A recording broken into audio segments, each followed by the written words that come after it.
How to contact Robinhood customer support. First thing first, open up any web browser you have, and then here you're just going to have to simply search for Robinhood customer support.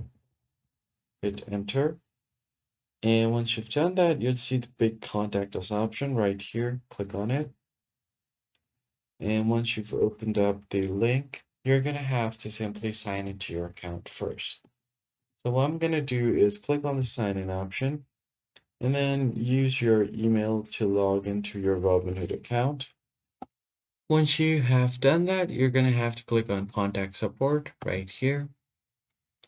And then you can do a chat with their chatbot and try to get help with whatever you need. And you can basically even call them on their office time so you get a hands-on experience with a person on their team. I hope this tutorial was helpful to you guys. I'll catch you on the next one.